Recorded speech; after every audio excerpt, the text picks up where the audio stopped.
여러분, 먼저 여러분에게 이런 질문으로 시작하고 싶습니다. 여러분은 예수님을 사랑하십니까? 여러분, 그리고 예수님이 여러분을 사랑하시는 것을 여러분 믿으십니까? 그런데 예수님이 여러분을 얼마나 사랑하신다고 생각하세요? 여러분, 최고의 사랑이 뭔 줄 아십니까? 우리가 누군가에게 사랑해 말하지만 여러분, 최고의 사랑은 뭐냐? 남을 위해 죽어줄 수 있는 사랑이에요. 옆 사람한테 한번 물어보세요. 너 나 위해 죽어줄 수 있어? 한번 물어보세요. 그럼 아까는 막 사랑합니다 그러다가도 나 위해 죽어줄 수 있어 그러면은 얘는 뭔 이상한 소리 하네 그러잖아요. 여러분, 아무리 사랑한다 해도 쉽게 못 죽어요. 그 정도는 아니거든요. 여러분, 그래서 최고의 사랑이라는 것은 뭐냐? 남을 위해 죽어주는 사랑인데, 우리 예수님은 우리를 위해서 십자가에서 죽으시고 최고의 사랑을 보여주셨습니다. 그 은혜로 우리가 구원받은 줄 믿습니다. 예수님이 우리를 이렇게 사랑하시는데, 근데 여러분, 이렇게 예수님이 우리에게 생명을 주시기까지 공평하게 사랑하시지만 그 중에서도 특별히 조금 더 사랑하시는 사람이 있다는 것을 여러분 아십니까? 여러분, 예수님께서 조금 더 편애하는 사람이 있다라는 것입니다. 아마 여러분들 중에서도 뭐 자녀가 이제 대부분 있으시겠지만, 자녀가 여러 명이 있는 분들이 이 가운데 계시다면, 뭐 내 자녀가 뭐 4명, 5명이 있다고 친다면, 여러분 5명의 자녀를 다 사랑해요, 안 사랑해요? 다 사랑하죠. 당연히 내 자녀니까 다 사랑합니다. 그런데 여러분, 이렇게 말씀드리면은 아마 좀 수긍을 하실 거예요. 그런데 그 중에서 조금 더 마음에 가는 자녀가 있어요, 없어요? 있죠. 예, 아주 정직하게, 너무 크게 대답하시지 않으셔도 되는데, 네, 그러니까 있어요. 똑같이 자녀가, 내가 물론 자녀를 다 사랑하죠. 그런데 사랑하는 중에서도 조금 더 마음에 가는 자녀가 분명히 있다라는 것입니다. 여러분, 10손가락 한번 깨물어 보세요. 10손가락 깨물어서 안 아픈 손가락은 없지만 조금 덜 아픈 손가락이 있거든요. 마찬가지로 우리 예수님도 우리를 전부 다 사랑하시지만, 공평하게 사랑하시지만, 예수님의 사랑을 계속해서 끊임없이 받는 사람들이 분명히 있다라는 것입니다. 그렇다면 예수님의 이런 특별한 사랑을 받는, 이 더 사랑을 받는 사람들의 특징이 뭔가? 우리가 이걸 알면은 더 좋잖아요. 여러분, 이거는요, 부모와 자식 간의 관계하고 참 비슷하거든요. 한번 생각해 보세요. 내가 부모로서, 여러분, 내가 어떤 자녀에게 조금 더 마음이 가고 관심이 가고 사랑이 가는가를 생각해 보면 2가지 특징이 있는 것 같습니다. 2가지 특징. 첫 번째, 부모들은 누구한테, 자녀들 중에 누구에게 조금 더 마음이 가냐? 아무래도 조금 더 약한 자녀에게 마음이 가요. 여러분, 그렇죠? 아무래도 우리 애 중에 어떤 애는 굉장히 건강한데 어떤 애는 애가 건강하지 않아서 맨날 비실비실대. 그러면 좀 눈길이 가고 좀 마음이 가지 않습니까? 그러니까 얘네들끼리 싸워도 어떤 애는 계속 때리기만 하고 어떤 애는 계속 맞기만 해. 그럼 여러분, 누구에게 좀 마음이 가요? 맞은 애한테 좀 눈길이 가고 좀 마음이 짠하잖아요.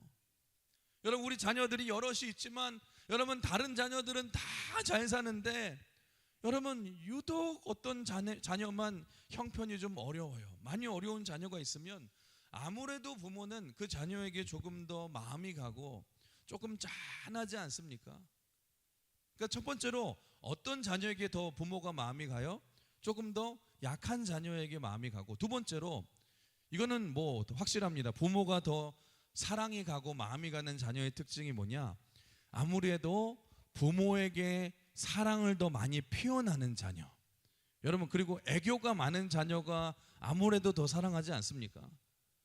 여러분, 한번 생각해 보세요. 내 자녀가 둘이 있다고 치는데 한 놈은 애가 무뚝뚝해. 얘야, 뭐 밥 먹어라 그러면 그래도 쳐다보지도 않고 네.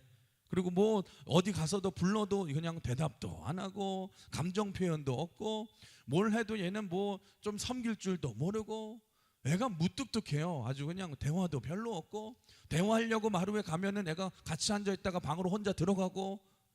여러분, 그런데 다른 자녀는 어때요? 다른 자녀는 엄마를 보자마자 엄마 와가지고 막 달려와가지고 막 엄마를 껴안고, 다 큰 애가 볼을 막 비비고 뽀뽀하고 엄마 사랑해요. 그러면 엄마는 징그러워 나가 이러면서도 어때요? 마음은 굉장히 좋죠. 여러분, 그리고 막 사랑한다고 표현하고 엄마 감사해요. 때가 되면은 막 용돈도 주고 웃고, 무슨 얘기만 하면 웃고, 내가 무슨 얘기만 해도 좋아하고. 그러면 여러분, 둘 중에 어느 자녀에게 조금 더 마음이 가요? 그래도 나한테 좀 이렇게 잘하는 자녀가 좀 이쁘잖아요. 사랑하는 성도 여러분, 예수님도 마찬가지라는 것입니다. 여러분, 우리가 성경을 보시면 우리 주님이 모든 사람에게 관심이 있었지만 누구에게 조금 더 관심을 가지고 더 섬기셨냐면, 이렇게 챙기시고 사랑하셨냐면, 특별히 가난하고 연약한 사람, 부족해서 내가 예수님 없이는 살 수 없는 그런 예수님이 필요한 사람에게 예수님이 눈길이 가시고 마음이 가셨고요. 또 한 가지는 뭐냐? 예수님을 기뻐하는 사람, 예수님을 정말로 사랑하는 사람, 어딜 가도 예수님을 자랑하는 자들에게 아무래도 예수님이 마음이 더 가셨다는 것입니다. 그런 차원에서 여러분, 예수님의 제자들을 보세요. 어떻게 보면 예수님의 제자들이 12제자지만 예수님이 물론 12제자를 다 사랑하셨어요. 그런데 성경에 보시면 유독 사랑을 많이 받고 이제 많이 데리고 다녔던 3명의 제자가 있었죠. 그게 누구예요? 여러분, 베드로와 야고보와 요한이 있었죠. 예수님이 유독 얘네들을 좀 많이 데리고 다니고 뭐 그냥 조금 더 챙기셨던 것 같아요. 그러면 여러분들은 왜 얘네들이 이 3명이 조금 더 사랑을 받았을까? 조금 더 챙김을 받았을까? 관심을 받았을까? 여러분, 생각해 본 적 있으십니까? 이 사람들이 3명이 조금 더 뭐 학벌이 좋았습니까? 아니면 남들보다 조금 더 뭐 잘생겼습니까? 아니면 남들보다 좀 능력이 많았습니까? 여러분, 아니에요. 여러분, 아마도 그들은 누구보다도 예수님을 더 사랑했던 제자들이었다라는 것입니다. 여러분, 예수님이 성경에 보면 곳곳에 나오거든요. 예수님이 부활하셨을 때에 마리아가 예수님을 부활을 목격하고 너무너무 놀라서 제자들에게 달려갑니다. 그리고 얘기하죠. 예수님이 부활하셨습니다. 부활하셨습니다. 그러자 다른 제자들은 그냥 놀라며 그래요? 듣고만 있었는데 유독 베드로와 요한만이 자리를 박차고 들어가서 막 일어나서 무덤을 향해 막 달려갔어요. 여러분, 다른 제자들과 좀 다르지 않습니까? 그런데 여러분, 그 3명 중에서도 여러분 그거 아세요? 그 3명 중에서도 유독 예수님만 하면은 그냥 깜빡 죽었다가 막 사는 그런 제자가 한 명 더 있어요. 누구예요? 성이 베시로 시작해요. 누구예요? 베드로. 여러분, 베드로가 괜히 수제자가 아닙니다. 애제자가 아닙니다. 괜히 12명 중에 사랑을 여러분 많이 받고 괜히 수제자가 된 게 아니에요. 베드로는 누구보다 예수님을 사랑하는 제자였다라는 것입니다. 여러분, 기억나세요? 많은 예수님의 사역 중에 베드로가 얼마나 많이 튀었습니까? 예수님께서 물결이 넘쳐나는 막 그냥 풍랑 속에 있는 여러분 풍랑 위의 바다를 걸어오실 때에도 다른 제자들은 그냥 여러분 배 안에서 두려워서 벌벌벌 떨고 있을 때에 여러분 베드로만이 예수님을 보고, 여러분 처음에는 놀랐지만 예수님을 보고 뭐라고 해요? 조금 더 예수님과 더 함께 있고 싶어서 뭐라고 부탁합니까? 주님, 나로 하여금 명하여 무리를 걷게 하소서. 여러분, 무슨 말이냐면 베드로는 그 상황 속에서도 예수님과 함께 하고 싶은 거예요. 예수님을 더 사랑하기 때문에. 또 여러분, 예수님이 십자가에 죽으신 후에, 여러분 돌아가신 후에 이 제자들이 실망하여서 다시 물고기 잡으러 갈릴리로 갔잖아요. 호숫가로 돌아갔을 때, 그때 부활하신 예수님께서 여러분 찾아가시는 장면이 요한복음 제일 마지막 장인 21장에 나오지 않습니까? 그 새벽에 물고기를 한 마리로 잡지 못해서 빈 그물질을 하고 있을 때에 예수님이 다시 딱 찾아오신 것을 제일 먼저 누가 발견하냐면 주님이 사랑하셨던 제자 요한이 발견해요. 그리고 외칩니다. 주님이시다.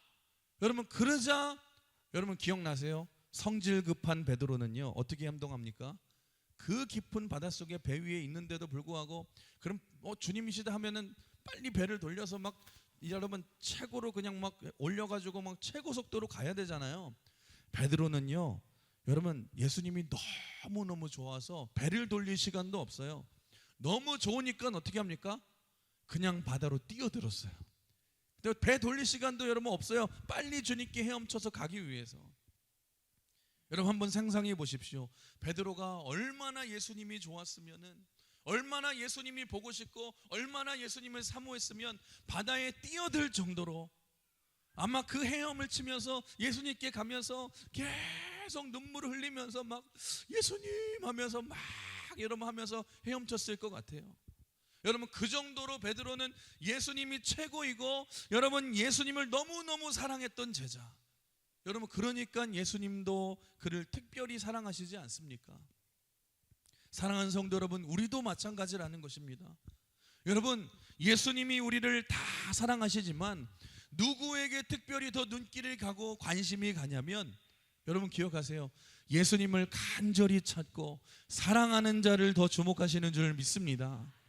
우리 잠언서 8장 17절 우리 화면 보고 같이 읽어볼까요? 시작. 나를 사랑하는 자들이 너희의 사랑을 입으며 나를 간절히 찾는 자가 나를 만날 것이니라. 할렐루야. 여러분 믿으십니까? 여러분 모든 사람이 향한 주님의 끝없는 사랑과 은혜는 우리에게 바다 물결처럼 여러분 흘러오지만 기억하세요. 특별히 더 주님께 사랑받는 자들은 누구냐? 여러분 주님을 사랑하고 여러분 주님을 찾는 자에게 사랑을 더 주시는 줄 믿습니다. 사랑하는 성도 여러분, 여러분들은 어떠하십니까? 여러분 저는요, 그래서 제가 말씀을 준비하면서 그런 생각이 들더라고요. 우리가 좀 욕심이 있잖아요. 우리는 욕심이 많잖아요. 욕심을 좀 가져도 내가 세상에서 1등하는 욕심이 아니라, 내가 어떤 경쟁에서 승리하는 욕심이 아니라, 성공하는 욕심이 아니라 내가 좀 예수님을 더 사랑받고 사랑하는 그런 욕심이 좀 있으면 어떨까? 내가 그런 열정이 더 있으면 어떨까? 여러분은 어떠하십니까? 여러분은 하나님을 얼마나 사랑하고 계십니까? 여러분은 얼마나 주님을 찾고 계십니까? 여러분은 베드로처럼 여러분의 삶의 우선순위에서 예수님이 1등이십니까? 여러분 이 가운데 그런 분들이 계실 거예요. 지금 인생의 어려운 고난의 시간을, 여러분 굉장히 힘든 시간을 지나가는 분들도 계실 거고, 육신의 질병으로 인해서 힘들어하며 눈물 흘리는 분들도 계실 것입니다. 오늘 이 아침에도 너무 힘들어서 주님 앞에 기도하면서 주님 나 좀 불쌍히 여겨주세요. 주님밖에 없어요. 주님밖에 없어요. 여러분 주님을 찾고 있는 분이 계시다면 여러분 저는 분명히 믿습니다. 우리 예수님의 마음이 짠하셔서 지금도 여러분을 향해 집중적인 사랑으로 바라보시고 지금도 품어주시고 있는 줄 믿습니다.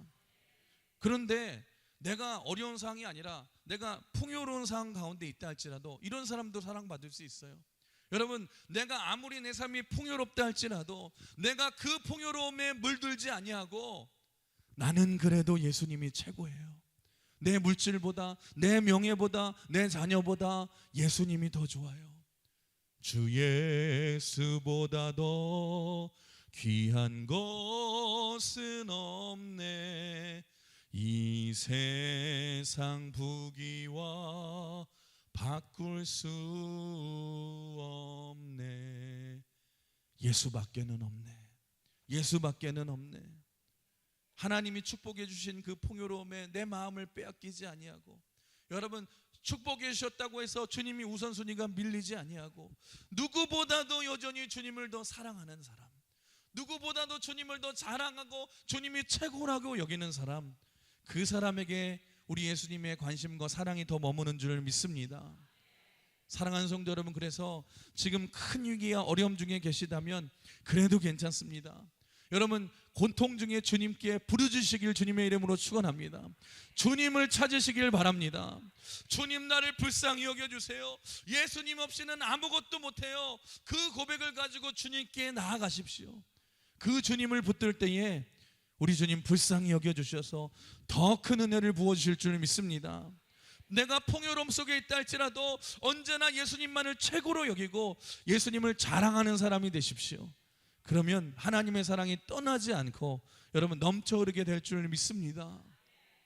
제가 지난주에 이제 설교를 한 후에 제가 이제 교회 로비에서 이제 인사를 하잖아요. 나가시는 분들 이제 성도들과 인사를 하는데 한 권사님이 여러분 제 손을 꼭 잡으면서 한마디를 하시더라고요.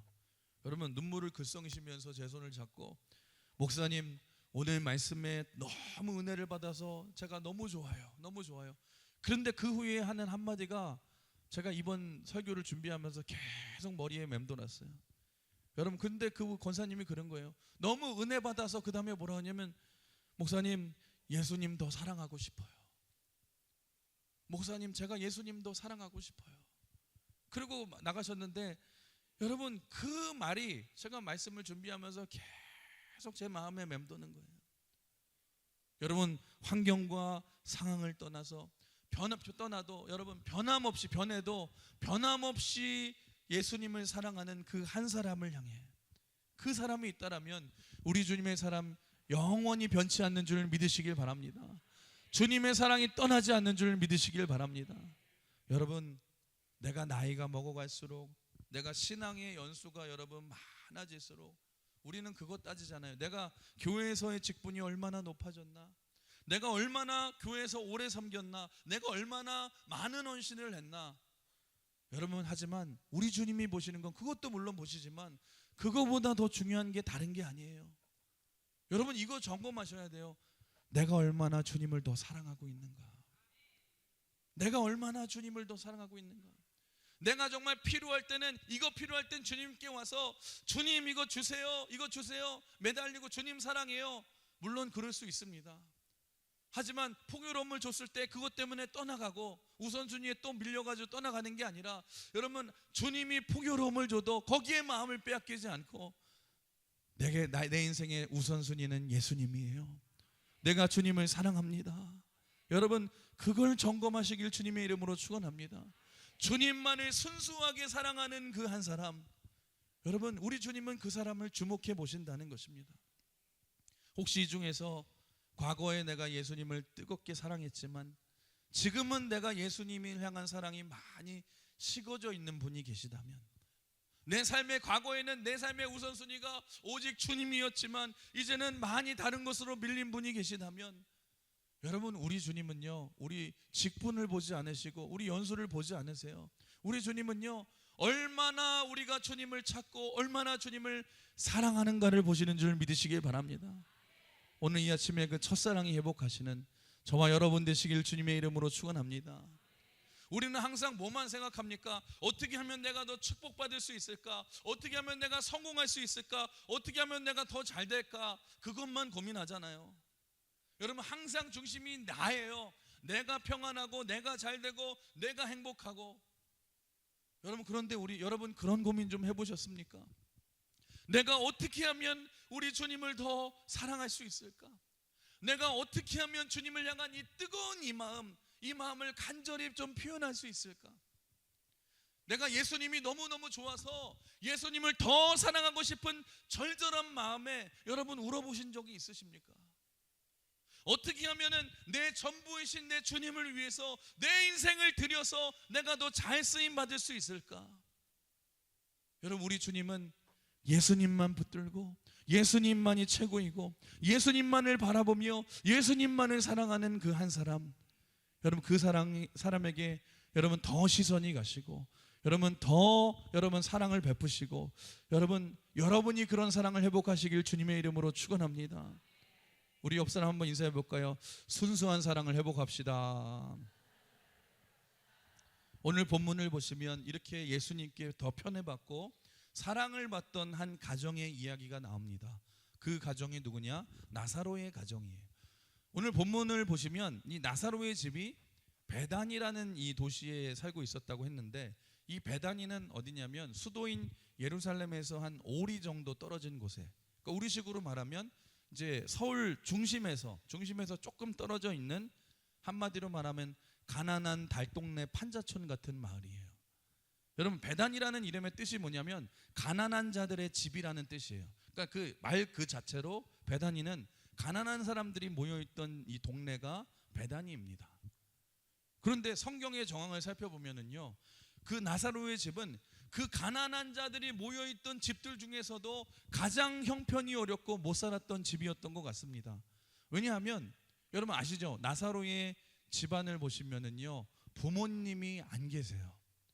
여러분 부모 없이 살고 있었던 결손 가정이었고, 그래서 오빠 나사로와 그 여동생, 그 밑에 여동생 마르다와 막내 여동생 마리아, 이렇게 세 명이 부모 없이 살고 있었는데, 여러분 성경 곳곳에 나오잖아요. 예수님이 지나가신다고 하면은, 오신다고 하면 장녀인 이 마르다가 부엌에 들어가서 엄마 역할을 하면서 음식을 거리낌 없이 준비하고, 여러분 그런 익숙한 모습을 볼 수 있고, 또 오빠 나사로가 막 죽게 되자 동생들이 막 절망하면서 막 울고, 여러분 그런 모습을 볼 때에 이 가정은 어떤 가정이었어요? 부모 없이 이들이 똘똘 뭉쳐서 오랫동안 이 가정을 지켜왔던 것 같습니다. 여러분 그렇다면 예수님께서 여러분 이 예루살렘을 올라가실 때마다 이 베다니에 꼭 들리셔서 방문했던 가정이 이 나사로의 가정인데, 그 정도로 이 가정을 편애하시고 남들보다 더 사랑하시고 관심을 가져주셨는데, 그 이유가 무엇입니까? 그 이유는 지금까지 우리가 나누었던 말씀과 같아요. 이 가정은요, 가장 가난하고 연약한, 누구보다 예수님이 필요한 가정이었기 때문이고, 뿐만 아니라 이 가정은 가난하고 부족해도 예수님을 가장 사랑하고 예수님을 가장 반겨주었던 가정이기 때문이라는 것입니다. 성경을 보시면 여러분 곳곳에서 이 가정이 얼마나 예수님을 사랑하고 환영하는지를 우리가 알 수 있습니다.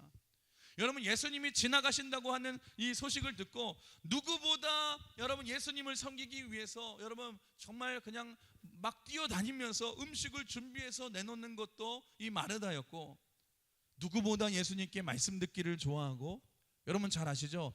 예수님을 위해서 자신이 결혼하려고 평생 모아두었던 귀한 옥합을 깨트려 예수님의 발 앞에 부은 것도 마리아였고, 그러니까 예수님이 최고이고 예수님만 섬기고 예수님을 가장 사랑하고 예수님을 가장 환영했던 집이, 가장 예수님이 필요했던 집이, 예수님을 가장 환영하고 사랑하고 여러분 예수님이 최고이고 예수님을 가장 반겼던 가정, 그게 바로 나사로의 가정이었다는 것입니다.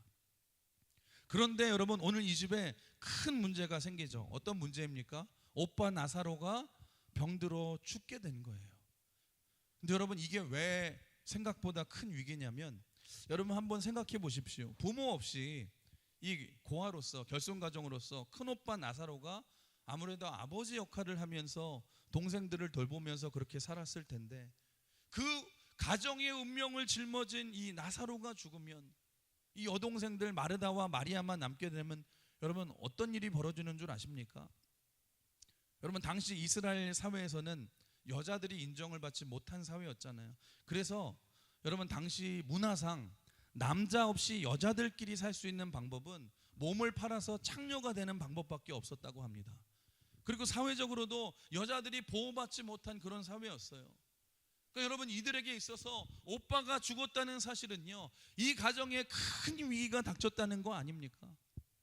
근데 여러분 생각해 보세요. 오빠가 병들어 죽게 되자 여러분 이들이 아마 가장 친했던 예수님을 계속 연락했을 것 같아요. 예수님 빨리 좀 와서 우리 오빠 좀 살려주세요. 예수님 빨리 오셔서 예수님 좀 도와주세요. 우리 오빠가 지금 병들어 죽어가요. 근데 문제는 무엇입니까? 예수님이 오시긴 오셨는데 여러분 언제 오셨어요? 여러분 바로 오지 않으시고, 여러분 그 소식을 듣고도 이틀이 더 있다가 더 지내고 그 나중에야 오신 거예요. 죽은 다음에. 여러분 그러니 이들의 마음이 얼마나 상처가 됐고 얼마나 애가 타고 얼마나 힘들었겠습니까? 근데 여러분 결론적으로 보면 나사로가 죽은 후에 예수님이 도착하셨지만, 여러분 성경에 나오는 모든 예수님의 행동과 모든 것에는 목적이 있는 줄 믿습니다. 목적이 있으세요. 예수님이 늦게 오신 것도 목적이 있으시죠. 여러분 어떤 목적이에요? 확실하게 나사로를 죽게 하고 또 확실하게 나사로를 살리시기 위해서. 그러니까 오늘 본문을 보시면 예수께서 천지를 창조하실 때와 마찬가지로 어떻게 하세요? 예수님이 말씀으로 나사로를 살리세요. 뭐라 그래요? 한마디로 살리시죠. 나사로야 나오라. 그러자 나사로가 갑자기 뭐 BGM은 안 깔렸겠지만 띠디디디 그러면서 막 갑자기 이렇게 붕대를 이렇게 감은 채로 막 이렇게 나왔겠죠. 여러분 그런 얘기 들으셨죠? 어떤 사람은 그런 얘기 하더라고요. 예수님은 전능하신 하나님이시니까 말씀만으로 다 살릴 수 있잖아요. 만약에 나사로야 나오라 하지 않고 죽은 자여 빨리 나와 그러면은요, 아마 당시 무덤에 있는 사람 다 나왔을 거라고 막 세상에 난리가 났겠죠. 예수님도 다 살릴 수 있으니까. 그러니까 그런 혼동을 피하시기 위해서 예수님이 굳이 딱 꼬집어서 얘기하시죠. 나사로야 나오너라. 어쨌든 말씀으로 죽은 자를 살리시는 놀라운 기적을 베푸시지 않습니까? 여러분 그거 아셔야 돼요. 요한복음을 보시면 계속해서 이런 기적을 기적이라고 말하지 않고 요한복음에서는 예수께서 표적을 일으키셨다. 표적이 사인, 영어로 사인인데, 여러분 이게 무슨 말이냐면 예수님이 행하시는 기적은 단순한 기적이 아니라 이 기적을 통해서 전하고 말씀하고자 하는 메시지가 있다라는 것입니다. 여러분 예수님을 기적을 보실 때는 기적만 보시면 안 돼요. 그 기적을 통해서 예수님이 전달하시고 싶은 메시지를 봐야 돼요. 무슨 메시지입니까? 여러분 예수님이 우리를 구원하실 메시아이시고 예수님이 하나님이시라는 거예요. 그 대단한 오병이어의 기적이 생각나십니까? 여러분 오병이어의 기적을 보시면서 야 이거 막 대단하다, 엄청난 기적이다, 단순하게 그렇게 생각하시면 안 돼요. 아 배고팠는데 그냥 이런 거 많이 배불러 먹게 되니 아 좋다, 나만 좋다. 여러분 그날 현장에서 예수님의 기적으로 빵과 물고기 먹은 사람들 보시면 다음날 또 배고프잖아요. 여러분 많이 먹을수록 더 배고프지 않습니까? 여러분 기적을 기적으로만 보는 게 아니라 지금 예수님께서 기적을 통해 보여주시는 메시지가 뭐냐? 이스라엘 백성들이 출애굽을 해서 광야에서 40년 동안 살 때에 하나님께서 그 많은 200만 명이 넘는 이스라엘 백성들을 어떻게 살리셨습니까? 하늘에서 여러분 내려주는 만나와 메추라기를 통해 먹이고 살렸듯이 우리 예수님 뭐라고 말씀하세요? 나는 하늘로부터 온 떡이니 나를 먹으면 다 살 것이라. 이걸 보여주시기 위함이고 예수님이 생명의 떡이라는 것입니다. 여러분 기적 자체가 놀라운 게 아니에요. 기적이 담고 있는 메시지를 봐야 된다는 거예요. 여러분 예수님이 풍랑을 잠잠케 하시고 바다 위를 걸어오시고 이런 것들을 보면서 여러분 이 기적 자체가 대단한 게 아니라 그걸 통해 뭘 깨달아야 됩니까? 아 우리 예수님은 천지를 주관하시고 자연을 다스리시는 하나님이시구나. 물이 포도주로 변하는 것을 통해서 아 예수님은 무에서 유를 창조하시는 예수님은 창조주 하나님이시구나. 마치 우리가 간판을 달아놨는데 우리는 이 간판이 뭐 얼마짜리냐, 뭘로 만들었냐, 여러분 이것만 관심을 가지면 안 되고, 여러분 간판이 제일 중요한 게 뭐예요? 간판에 담고 있는 글씨와 그 내용과 의미가 중요하지 않습니까? 간판 자체보다 그 안에 내용이 더 중요하듯이 여러분 기적보다 더 중요한 것은 그 기적이 담고 있는 메시지가 더 중요하다라는 것입니다. 오늘 본문에서 예수님께서 나사로를 살리시는 기적도 마찬가지예요. 예수님이 이 기적을 통해서 말씀하고자 하는 메시지가 뭐냐? 우리 오늘 본문 25절 26절에 잘 나와 있죠. 우리 한번 같이 읽어볼까요? 시작. 예수께서 이르시되 나는 부활이요 생명이니 나를 믿는 자는 죽어도 살겠고 무릇 살아서 나를 믿는 자는 영원히 죽지 아니하리니 이것을 내가 믿느냐. 아멘. 우리 주님은 죽은 자도 살리시는 생명의 주인이시고 전능하신 하나님이신 줄 믿습니다. 나는 부활이요 생명이니 나를 믿는 자는 죽어도 살겠고 살아서 나를 믿는 자는 영원히 죽지 아니하리라. 여러분 그래서 예수님께서 이틀이나 늦게 오신 이유가 뭐냐? 나사로를 완전히 죽게 하심으로써 죽은 자를 살리시는 기적을 보여주셔서 생명의 주관자 되심을 보여주기 위함인데, 여러분 또 한 가지 이유가 있었어요. 그 이유가 뭐냐? 예수님께서 이들의 믿음을 시험코자 하셨다는 것입니다. 여러분 오늘 본문을 보시면 이 오라버니 이 나사로가 죽게 되자 예수님 늦게 오시니까 마르다가 예수님께 이렇게 하소연을 합니다. 우리 21절 같이 읽어볼까요? 21절 시작. 마르다가 예수께 여짜오되 주께서 여기 계셨더라면 내 오라버니가 죽지 아니하였겠나이다. 지금 마르다가 늦게 오신 예수님을 보고 바짓가랑이를 그냥 막 하고 막 울면서 뭐라고 그래요? 주님 원망하면서 주님이 여기 계셨더라면, 주님이 여기 계셨더라면 우리 오빠가 죽지 않았을 텐데. 아이고 예수님 왜 지금 오셨어요? 여러분 이게 근데 무슨 말인 줄 아십니까? 예수님 지금 너무 늦었어요. Too late. 예수님 어쩔 수 없, 이제 늦었어요. 어제만 오셨더라도 우리 오빠 살았을 텐데. 여러분 진짜 안타까워하고 있는데 지금 마르다의 문제가 뭔 줄 아세요? 여러분 마르다는 어제의 예수님은 잘 믿었는데 오늘 자신의 눈앞에 계신 생명의 주관자이신 예수님을 믿지 못하고 있다라는 것입니다. 사랑하는 성도 여러분, 우리도 마찬가지예요. 우리도 그럴 때 있어요. 여러분 우리가 막 제가 앞에서 이 성경에 나온 과거의 이야기를 막 하면 여러분 아멘 하시잖아요. 여러분 하나님의 능력으로 믿음으로 여리고성이 무너졌는 줄 믿습니다. 아멘. 하나님이 함께 하시자 홍해가 갈라졌습니다. 아멘. 하나님이 죽은 자를 살리셨습니다. 아멘. 성경에 나오는 과거의 사건에 대해서는요 우리가 목이 터져로 아멘 하면서 믿어요. 믿습니다. 여러분 그런데 마르다도 똑같다니까요. 주님 계셨더라면 우리 오빠 안 죽었어요. 그런데 문제는 뭔 줄 아세요? 성경의 과거의 사건들은 다 아멘하지만 여러분 오늘도 기적이 일어날 줄 믿습니다. 그러면 아멘이 좀 줄어들어요. 아멘을 못해요. 에이 오늘 무슨 그런 기적이 일어나. 과거에 있었던 일이지 무슨 기적이 일어나. 여러분 우리의 문제는 뭔 줄 아세요? 어제의 믿음은 강하지만 오늘은 안 된다고 말을 해요. 마르다도 마찬가지 아닙니까? 예수님을 분명히 믿는다고 하면서도 아니 생명의 주인 되신 하나님이신 예수님이 바로 앞에 계시는데 지금 그 예수님, 오늘 그 예수님을 믿지 못하고 과거만 믿지 오늘을 믿지 못하는 거예요. 그러니까 예수님이 하도 답답하시니까 뭐라고 말씀하세요? 23절 같이 읽어볼까요? 시작. 예수께서 이르시되 내 오라비가 다시 살아나리라. 예수님이 오죽 답답하셨으면 대놓고 말씀하시잖아요. 마르다야 걱정하지 마.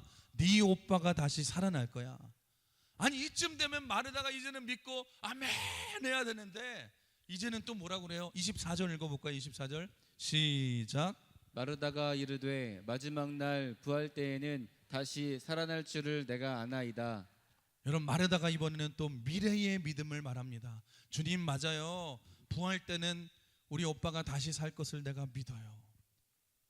아니 생명의 주관자이신 죽은 자도 살리시는 능력의 주님이 하나님이신 예수님이 지금 눈앞에 계시는데 그게 나의 오늘 믿음이 되어야 되는데 지금 마르다는요 자꾸 과거 믿음만 믿고 미래 믿음만 붙들지 오늘의 믿음이 없지 않습니까? 예수님 저도 알아요. 나중에 부활할 거 저도 믿어요. 우리 오라버니 다시 미래에 살 것을 다시 믿어요. 여러분 우리 중에도 똑같아요. 그런 분 계실 거예요. 여러분 보십시오. 우리 주님이 구름 타고 다시 오실 줄 믿습니다. 아멘. 여러분 천군 천사가 그때 나팔 불면서 여러분 나팔 불 때 나의 이름 우리의 이름을 불러주실 줄 믿습니다. 아멘. 그런데 오늘 그 하나님이 나와 함께 하십니다. 아멘이 줄어들어요. 미래는 믿는데 우리가 오늘을 믿지 못한다는 거예요. 여러분 잘 보십시오. 지금 마르다의 문제는 과거의 믿음, 미래의 믿음도 좋지만 제일 중요한 오늘의 믿음이 없다라는 것입니다. 사랑하는 성도 여러분, 믿음뿐이 아니에요. 우리가 충성도 그렇지 않습니까? 여러분 우리가 과거의 충성을 얘기하자면 대단합니다. 과거 얘기하면 막 벌써부터 허리를 쫙 펴시는 분이 있어요. 그러면서 얘기해요. 막 자신감이 생겨 눈이 팍 하면서 목사님 이래봐도 저 무시하지 마세요. 제가 과거에 30년 동안 충성하고 내가 이런 일 했던 대단했던 사람이에요. 여러분 문제는 뭐예요? 오늘 충성하지 못해요. 오늘 충성하지 않아요. 에이 목사님 저보러 뭐 일하라 뭐하라 하지 마세요. 목사님 이래봐도 제가 20년 전에 우리 교회를 먹여 살렸어요. 부엌에서 제가 뭐 다 하고 일하고 힘든 일 다 하고 제가 전도 다 했습니다. 제가 다 섬겼습니다. 어제의 충성은 잘하는데 문제가 뭐예요? 오늘 충성하지 않아요. 목사님 조금만 기다려 보세요. 제가 지금은 못해도 목사님 지금은 제가 돈 많이 벌어야 돼요. 돈 많이 벌어서 내가 나중에 은퇴하면 저요 목사님 선교지에 가서, 여기 안 살아요, 선교지에 가서 하나님 나라를 위해 교회 100개 지을 겁니다. 이분 말할 때마다 교회를 벌써 한 50개는 벌써 졌어 내가 보기에. 여러분, 미래 믿음은 얼마나 좋으신지 몰라요. 그런데 오늘 선교는 안 가요. 오늘 선교는 안 가요. 목사님 이래 봐도 제가 20년 전에 40일 작정 새벽기도 제가 10번 한 사람입니다. 그런데 오늘 기도는 쉬고 있어요. 사랑하는 성도 여러분, 제일 중요한 사실이 뭔지 아십니까? 오늘이라는 지금 이 시간이 어제의 내일이었다는 사실을 여러분 아십니까? 여러분이 5년 전에 약속했던 여러분 미래가, 내일이 오늘 다가왔다라는 것입니다. 목사님 2, 3년 후에 제가 충성할게요. 그게 오늘이라니까요. 왔다니까요. 오늘이라니까요. 사랑하는 성도 여러분, 잊지 마십시오. 내일이라는 것은 오늘 내가 충실하게 살지 않으면 절대로 나에게 오지 않는다는 것입니다. 그래서 우리에게 가장 중요한 날은 오늘이에요. 가장 중요한 날은 지금이라는 것입니다. 우리 하나님은요, 여러분이 과거 충성, 미래 충성도 중요하지만 오늘 충성하기를 원하시고요, 오늘 헌신하기를 원하시지, 오늘의 믿음을 가지고 여러분 살기를 원하시지, 내가 과거에 이렇게 했어요, 미래에 이렇게 할 거예요, 그런 걸 원하시지 않는다는 것입니다. 예수님께서 이런 마르다의 믿음을 보시고 얼마나 안타까우신지 뭐라고 말씀하세요? 여러분, 마르다야 마르다야, 내가 입이 침이 마르도록 얘기하자니, 내가 입이 마르다 못해 침이 안 나와서 내가 마르다다 마르다야. 조금 웃음을 주려고 노력했는데 잘 안 됐습니다. 이 말은 이렇게 안 나왔지만 내가 마르다야, 내가 입이 침이 마르다 못해서 마르다야. 왜 너는 어제의 나는 믿고 내일의 나는 믿는데 네 앞에 서 있는 오늘의 나를 믿지 못하느냐? 우리 다시 한번 25절 26절 같이 읽어볼까요? 시작. 예수께서 이르시되 나는 부활이요 생명이니 나를 믿는 자는 죽어도 살겠고 무릇 살아서 나를 믿는 자는 영원히 죽지 아니하리니 이것을 내가 믿느냐? 이것을 내가 믿느냐? 이것을 내가 믿느냐? 나는 어제의 하나님, 내일의 하나님만이 아니라 오늘 살아서 역사하시는 하나님이야. 오늘의 믿음으로 나를 믿어라. 오늘의 헌신으로 나를 섬겨라. 오늘의 기도로 나에게 기도해라. 내가 반드시 응답하리라. 여러분, 말씀을 정리하겠습니다. 사랑하는 성도 여러분, 여러분은 어떠하십니까? 오늘 예수님께서 여러분에게 이렇게 말씀하실 거예요. 여러분, 오늘 제목이죠. 그래서 제가 이렇게 정했는데, 이것을 오늘 네가 믿느냐? 이것을 오늘 네가 믿느냐? 어제 믿음, 여러분 내일의 믿음이 아니라, 여러분은 그렇게 믿고 계시지 않습니까? 내가 어제 믿음, 내일 믿음, 어제 충성, 내일 충성이 아니라 여러분 오늘 믿으시고, 여러분 오늘 충성하시길 주님의 이름으로 축원합니다.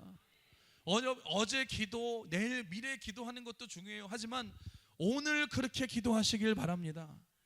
여러분 잊지 마세요. 우리에게 가장 중요한 순간은 오늘이에요.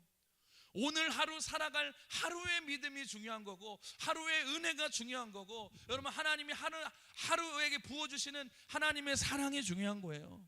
오늘 기도하고 지금 충성하고 헌신할 때에 과거의 하나님, 미래의 하나님도 믿지만 지금 살아서 역사하시는 하나님을 믿을 때에 여러분의 삶에도 이런 기적이 일어날 줄 믿습니다. 사랑하는 성도 여러분, 저는 여러분들이 누구보다도 주님께 더 사랑받는 인생이 되기를 주님의 이름으로 축복합니다. 그래서 그러기 위해서는 어떻게 하셔야 돼요? 내가 약할 때마다 예수님 바라보세요. 여러분 넘어질 때마다 다른 것 붙들지 마시고 예수님만 붙드시면 우리의 주님의 마음과 시선은 여러분에게 가셔서 여러분 집중적으로 도와주실 줄 믿습니다. 세상 누구보다도 여러분 주님을 사랑하십시오. 주님 사랑하는 마음이 변하면 안 돼요. 내가 신앙의 연수가 찼다고, 직분이 달라졌다고, 내가 많이 신앙생활을 했다고 주님 사랑하는 마음이 변하면 안 돼요. 여러분 끝까지 순수하게 주님 사랑하는 마음이 더 깊어지는 그 사람에게 우리 주님이 더 큰 은혜를 베풀어 주실 줄 믿습니다. 여러분 잊지 마십시오. 하나님의 사랑과 예수님의 그 기적은 여러분에게 바닷물결처럼 밀려오고 있는 줄 믿습니다. 하나님의 그 사랑은 이 모든 걸 다 덮을 정도의 사랑이지만 우리 중에 여러분 그럴 거예요. 누구는 그 사랑을 지금도 풍성히 받으면서 살아가고 있고, 누구는 그 사랑을 받고 있지 않다면, 많이 받고 있지 않다면, 여러분 기억하세요. 그거는 하나님의 사랑의 문제가 아니에요. 점검하세요. 내가 뜨겁게 주님을 사랑하고 있는가?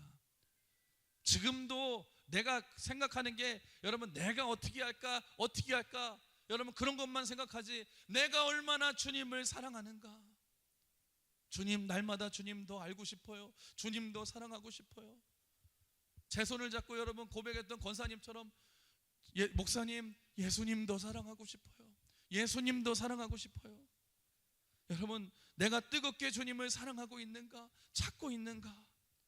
나를 사랑하는 자들이 나의 사랑을 입으며 나를 간절히 찾는 자가 나를 만날 것이라고 했듯이, 오늘 예수님께서 오늘도 누구보다도 사랑하고 주님만을 구하는, 의지하는 여러분이 되셔서 오늘 그 믿음으로 하루를 살아가시고 그 믿음으로 오늘 하루 믿음으로 승리하시는 여러분이 되시길 주님의 이름으로 축원합니다. 주님의 이름으로 축복합니다. 오늘 말씀 기억하시면서 우리 같이 이 찬양 고백하기 원하는데요. 손에 있는 부귀보다 내가 주를 더 사랑하는